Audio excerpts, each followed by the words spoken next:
Die meiste Zeit betrachten wir das UFO-Phänomen durch die Brille der Physik und versuchen dabei, eine uns unbekannte Technologie zu entschlüsseln. Natürlich ist dies unheimlich interessant und auch wichtig. Wir übersehen dabei aber mitunter, dass die Reichweite des Phänomens auch viele andere Bereiche unseres Alltags betrifft. Soziale, kulturelle und religiöse Aspekte spielen bei der Untersuchung eine ebenso große Rolle. Daher möchte ich diesen in einer mehrteiligen Videoreihe auf den Grund gehen. Beginnen wir mit dem ersten Themenbereich, die Weltreligion.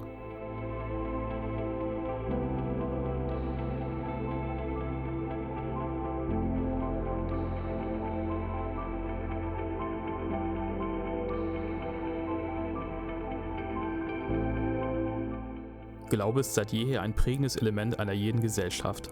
Glaubenssysteme formen auch unabhängig von religiösen Institutionen unsere Lebensrealität und bilden das Fundament der jeweiligen Kultur. Auch wenn das UFO-Phänomen nach wie vor ein nebulöses Konzept ist, welches mehr Fragen als Antworten aufwirft, hat es bereits Einfluss auf unser Denken und unsere Institution. Es stellt nämlich die Frage nach einer fremden Intelligenz bzw. nach anderen Formen intelligenten Lebens. Diese Fragen sind natürlich auch für die organisierten Religionen überaus brisant. Betrachten wir also im Folgenden die großen Religionen der Erde und ihre Sicht auf die Möglichkeit fremder Lebensformen.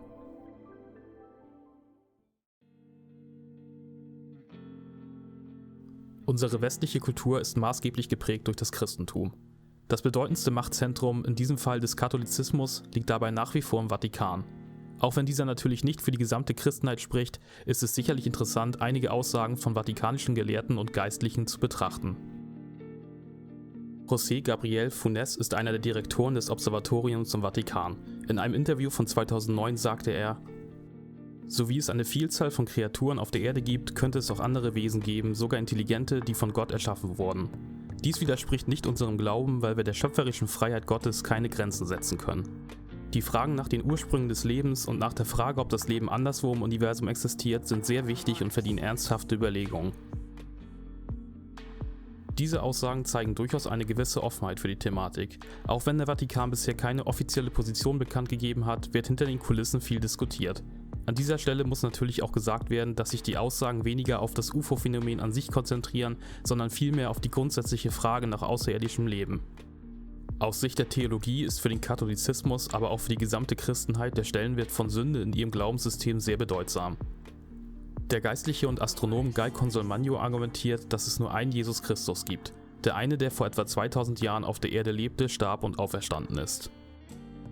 Wenn anderes intelligentes Leben im Universum auch von der Erbsünde betroffen ist, würden diese Lebewesen ebenfalls von den Werken Christi auf Erden profitieren.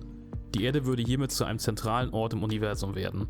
Consolmagno sieht keine Probleme für die Theologie und den christlichen Glauben. Diese Aussagen sind natürlich auch innerhalb der Kirche nicht unumstritten, aber es zeigt, dass sich auch die religiösen Institutionen ernsthaft mit diesen Überlegungen auseinandersetzen. Wenden wir uns nun dem Judentum zu. Auch hier haben bereits einige Geistliche interessante Aussagen zu unseren Fragen getätigt. Der Rabbiner Norman Lamb erläuterte, dass das Judentum die wissenschaftliche Erkenntnis, dass der Mensch möglicherweise nicht der einzige intelligente und spirituelle Bewohner in Gottes Welt ist, sehr gut akzeptieren kann, weil, Zitat, die Nicht-Singularität des Menschen nicht seine Bedeutungslosigkeit impliziert. Aus Lambs theologischer Sicht ist der Mensch dann vielleicht nicht der Mittelpunkt des Universums Gottes, aber er hat dennoch einen Zweck. Eine weitere, in diesem Zusammenhang wie ich finde, sehr interessante Aussage finden wir bereits im 12. Jahrhundert. Der jüdische Philosoph Maimonides machte sich Gedanken über das Thema Missionierung und vertrat die Ansicht, dass die Gerechten aller Nationen und Glaubensrichtungen einen Platz im Himmel erhalten werden. Auf dieser Grundlage würden Juden davon ausgehen, dass eine fremde Intelligenz selbst entscheiden wird, wie und ob Gott angebetet werden soll.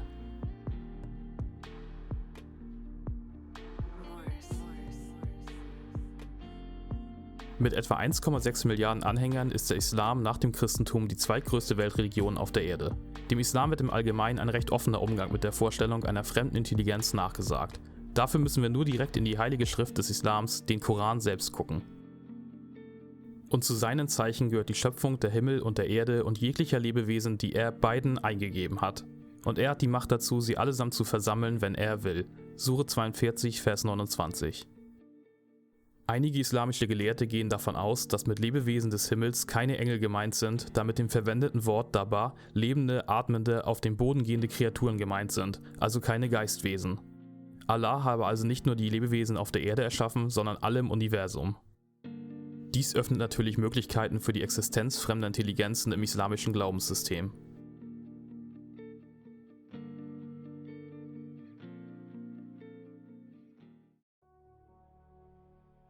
Nachdem wir uns nun die 3 abrahamischen Religionen angesehen haben, betrachten wir im Folgenden noch die großen fernöstlichen Glaubenstraditionen.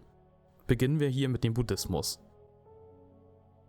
Buddhisten betrachten das Universum als unendlich groß, uralt und voller Lebewesen.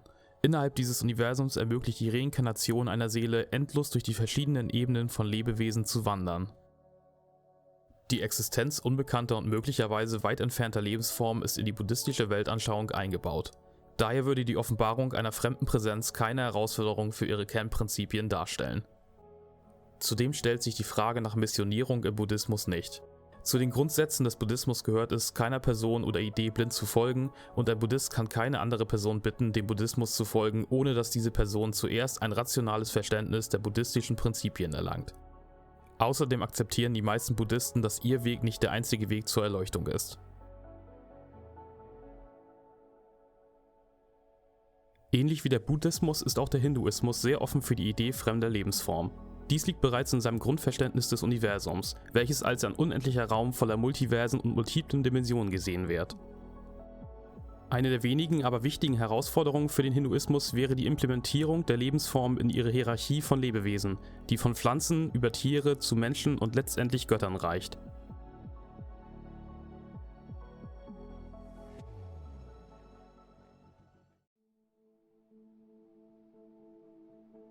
Fassen wir zusammen.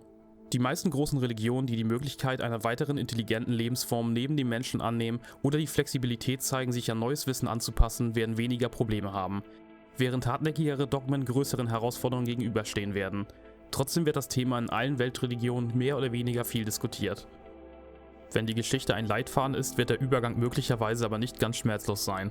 In der Vergangenheit waren die religiösen Führer oft gezwungen, sich mit wichtigen wissenschaftlichen Entdeckungen auseinanderzusetzen. Als Kopernikus, Kepler und Galileo zeigten, dass die Erde nicht das Zentrum des Universums ist, verurteilte der römische Katholizismus und die aufkommenden protestantischen Konfessionen fast alle diese Idee. Während heute fast jeder die kopernikanische Sichtweise akzeptiert, wurde im 17. Jahrhundert im Namen der Wahrung der religiösen Traditionen viel Schaden zugefügt. Dies beschränkt sich natürlich nicht nur auf die christlichen Konfessionen, wir können in allen größeren Religionen solche Abwehrmechanismen beobachten.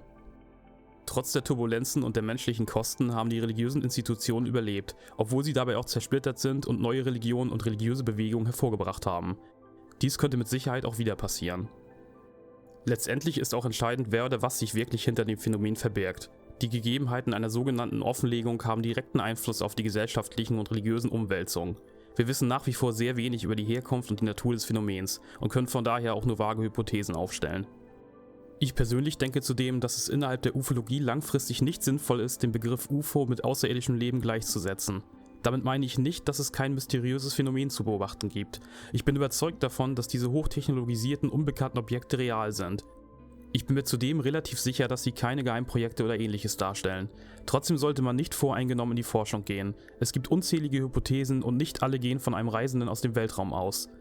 In den Medien und der Populärkultur wird dies allerdings propagiert, was ich durchaus kritisch sehe. Wenn das Thema endlich die ernsthafte Aufmerksamkeit bekommen soll, die es verdient, müssen wir uns etwas von den Klischees lösen. Auch UFOs können eigene Glaubenssysteme kreieren, was wir uns in einem weiteren Teil dieser Videoreihe noch genauer ansehen werden. Wer sich für das Thema dieses Videos noch mehr interessiert, dem kann ich dieses Buch von David A. Weintraub empfehlen. Er betrachtet hier im Detail die Religion der Erde und ihre Sicht auf fremde Lebensformen in einem Umfang, der in kein Video passen würde.